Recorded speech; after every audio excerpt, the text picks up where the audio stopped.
Assalamualaikum warahmatullahi wabarakatuh. Perkenalkan, nama saya Diana Handayani dengan NIM 240311149. Di sini saya akan menampilkan video roleplay komunikasi terapeutik pada pasien dengan nyeri lutut menggunakan pengkajian OPQRSTUV. Permisi Ibu. Ya, Sus. Selamat sore ya. Perkenalkan, saya perawat Revi. Di sini saya jaga di UGD ya hari ini. Ibu boleh sebutkan nama dan tempat tanggal lahirnya biar saya cocokkan ya dengan gelar pasiennya. Permisi ya Ibu. Ibu Ani usianya 35 tahun, Bu. Baik Ibu Ani, sudah sesuai ya. Jadi tujuan saya kesini itu untuk mengkaji nyeri Ibu ya. Nanti kita menggunakan metode OPQRSTUV ya. Nah, tujuannya itu untuk mengurangi nyeri pada diri Ibu ya. Mungkin nanti prosedurnya saya akan tanya-tanya ya Ibu lebih lanjut terkait OPQRSTUV tadi. Nanti Ibu bisa menyebutkannya ya.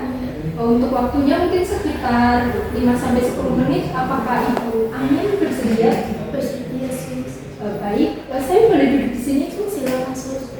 Permisi ya Ibu.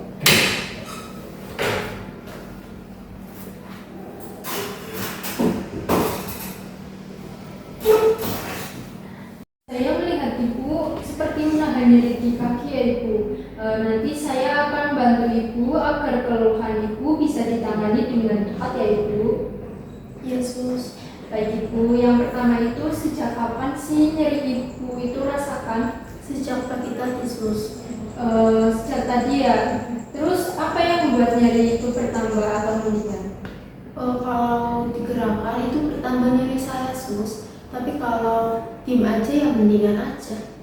Terus nyerinya itu seperti ditusuk atau berdenyut atau ngilu gitu? Nyerinya seperti apa ya? Seperti ngilu dan kayak ditarik gitu loh, Sus. Di bagian mana sih Ibu yang Ibu rasakan nyerinya? Di bagian lutut sebelah kanan, Sus. Lutut ya Ibu. Terus selanjutnya saya akan mengkaji skala nyeri Ibu ya. Nanti kalau misalnya angka 0 itu menunjukkan kalau nyerinya itu tidak nyeri sama sekali. Tapi kalau misalnya 10 itu berarti sudah nyeri ya Ibu. Jadi skala nyeri Ibu sekarang itu di skala berapa kira-kira? Kira-kira di skala 7 lah, Sus. 7 ya Ibu. Terus nyerinya itu hilang timbul atau terus menerus Bu? Nyerinya terus-menerus, Sus.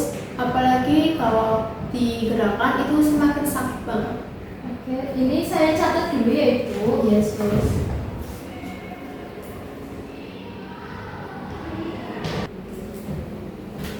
Ibu Anin, menurut Ibu penyebab dari nyeri ini itu apa ya? Mungkin karena kemarin saya kepleset di kamar mandi ya, Sus. Oh, Ibu kemarin kepleset. Iya, Sus. Oh, yaudah, lain kali hati-hati ya Ibu. Iya, Sus. Oke, Ibu lanjut ya. Iya. Lalu seberapa mengganggu sih nyeri yang Ibu Anin rasakan ini? Sangat mengganggu, Sus, karena saya jadi nggak bisa beraktivitas dengan bebas. Oke Ibu, saya catat dulu ya. Saya catat kembali.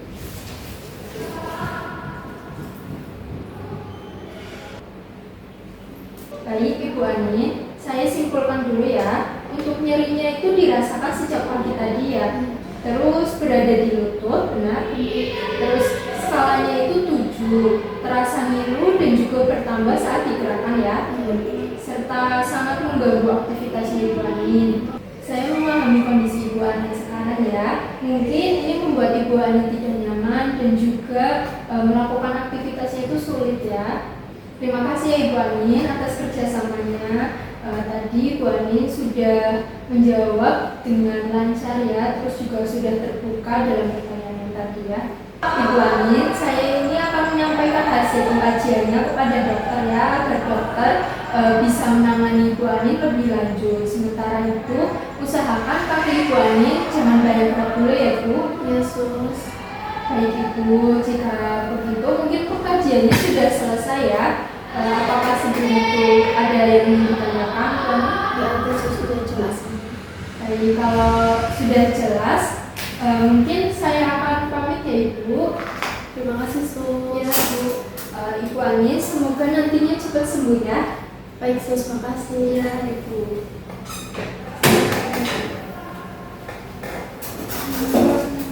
Siap Bu, terima kasih. Sama-sama, Sus. Baik, pada video ini saya akan menjelaskan hambatan komunikasi terapeutik pada kasus pasien perempuan 30 tahun dengan nyeri lutut yang menjalar ke paha di ruang UGD. Pada kasus ini terdapat beberapa hambatan utama. Yang pertama ada hambatan fisiologis berupa nyeri menyebabkan pasien sulit fokus, menjawab pertanyaan singkat, dan lebih banyak memegangi lututnya.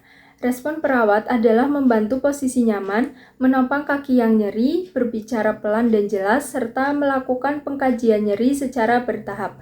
Alasannya karena nyeri menurunkan konsentrasi dan kemampuan pasien untuk berkomunikasi. Yang kedua ada hambatan psikologis, yaitu berupa kecemasan tampak dari kekhawatiran pasien terhadap kondisi kakinya. Respon perawat adalah menunjukkan empati, memberikan rasa aman, dan menjelaskan bahwa pasien akan diperiksa serta ditangani lebih lanjut. Alasannya karena kecemasan dapat menghambat pemahaman dan kerjasama pasien. Yang ketiga ada hambatan lingkungan. Di UGD yang ramai dan bising membuat pasien kurang nyaman dan sulit memahami informasi. Respon perawat adalah mendekatkan diri, menjaga kontak mata, berbicara dengan jelas, dan mengulang informasi penting. Alasannya karena lingkungan yang tidak kondusif dapat mengganggu proses komunikasi. Yang keempat ada hambatan budaya dan privasi terkait penggunaan jilbab membuat pasien membutuhkan rasa aman dan kenyamanan. Respon perawat adalah menjaga privasi dengan menutup tirai, meminta izin sebelum menyentuh, dan menjaga aurat pasien. Alasannya karena nilai budaya dan agama mempengaruhi keterbukaan pasien dalam berkomunikasi. Selain itu, terdapat hambatan nonverbal, di mana pasien lebih banyak menunjukkan ekspresi nyeri seperti meringis dan memegangi lutut. Respon perawat adalah peka terhadap bahasa tubuh dan tetap melakukan pengkajian nyeri secara sistematis. Alasannya karena komunikasi nonverbal merupakan indikator penting kondisi dan tingkat nyeri pasien.